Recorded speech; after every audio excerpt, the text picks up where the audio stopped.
I don't care if text posts are fake. Let me believe the world is funny and creative, and parents are weird, and teachers are fun, and coincidences always line up with the joke. It gives me hope. No language should be mocked, other than French. Birds is oiseaux in French. No letter is pronounced the way it should. And there are 7 of them. It's pronounced oiseau, and yes, I will die mad about it. Me, trying to spell something in French. I think that's enough vowels. The French language. Yao fool. Yao in sowl and coward. It is scientifically impossible not to read this with a French accent. I'm French, and please, we don't talk all like that. Arg. Yunks, I'm French, and please. I downed tall cows leaks at all gex.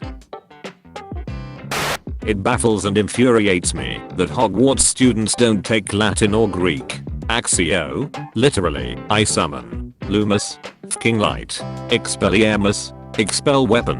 Oh, I wonder what lever corpus does. You dumbass bastard. You illiterate. It's called lever corpus. It lifts someone's body. It levers your goddamn corpus. Hermione Ghost wrote this. Send me a link to your Tumblr. This is most definitely the last message I expected to get from my dad at 5:30 in the morning. Everyone say hi to my dad. On your Tumblr you said say hi to my dad, so you going to have to say hi back, as I can't speak for myself. My dad would like me to inform everyone that said hi that he says hi back. The Pocket Guide to Girl Stuff. The Pocket Guide to Boy Stuff. The Pocket Guide to Mischief. Ah yes, the 3 genders, girl, boy, and mischief. Yesterday I saw a book called How to Solve 50% of Your Problems. So I bought 2 books. Won't that only solve 75% of your problems? What? The book solves half of your problems, not all of them. Say you have 8 problems. You read the book, and you have 4 problems. You read the book again, gets rid of half of those 4 problems. So you're left with 2. Out of the 8 problems, 6 were resolved, and 6/8 is 75%. Finally, Tumblr can do math. So, what you're saying is that if I buy infinite books, I will solve all of my problems, because the summer zen approach is infinity starting at 1/1/2 n equals 1, which would be 100% of my problems. No, you will only ever be able to become infinitely close to solving all of your problems, like this. Please stop explaining math to me, I'm gay. That's why radioactive material is such a B. It only ever deteriorates relative to its mass, so it will never completely vanish. This post is pushing me to the limit. Tumblr learns about Zeno's paradox. I got catcalled today, so I get home, right? My phone goes off, and the caller ID shows it's my manager. I'm not entirely happy about this. See, I literally just got home. I answer anyway, and there's some weird static. I can't get my manager to answer me, and I start to worry. I text her instead. Her cat was fking sitting on her phone, and butt dialed me. The static I heard was impurring.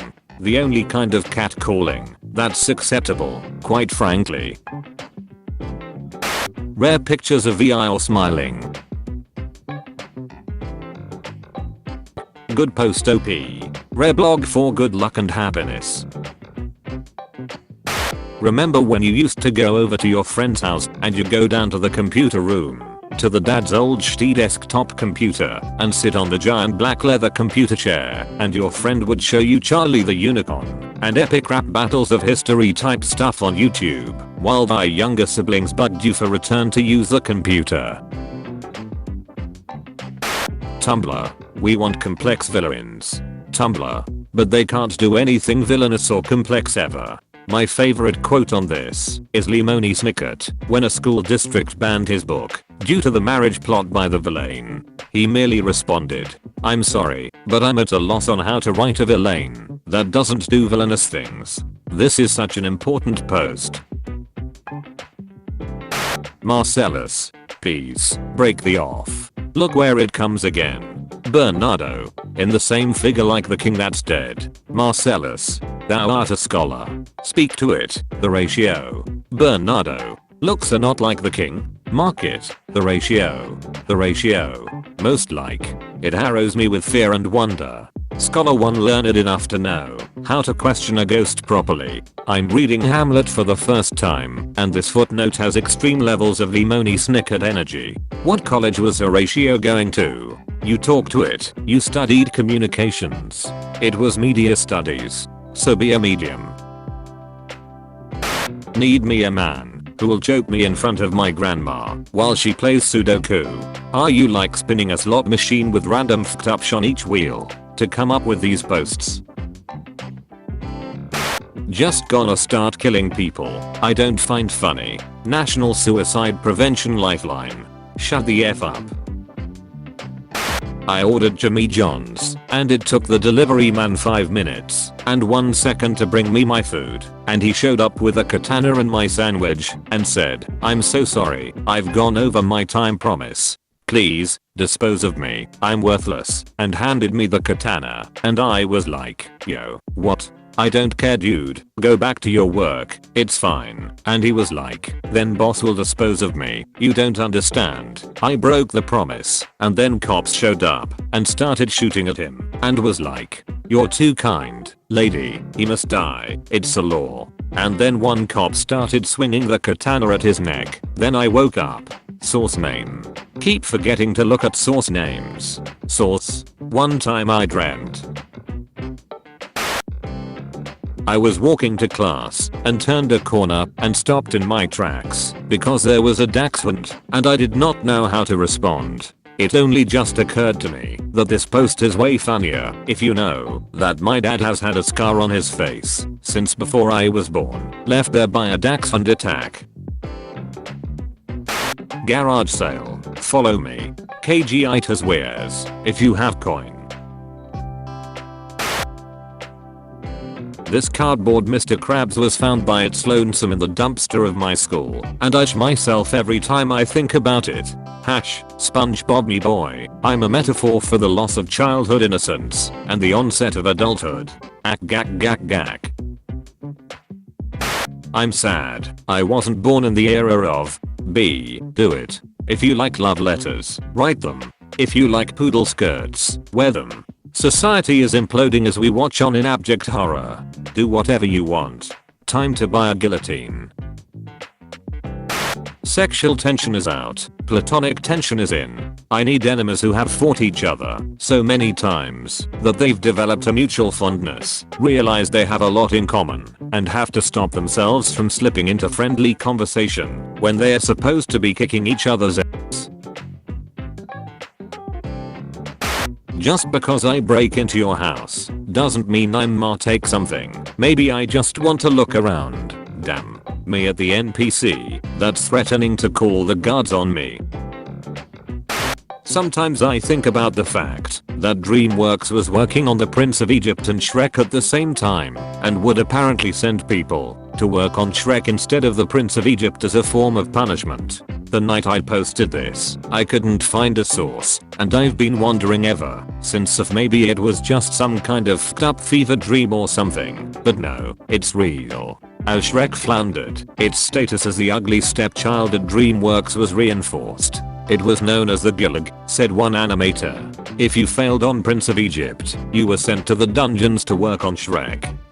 The assignment was referred to as being shrieked.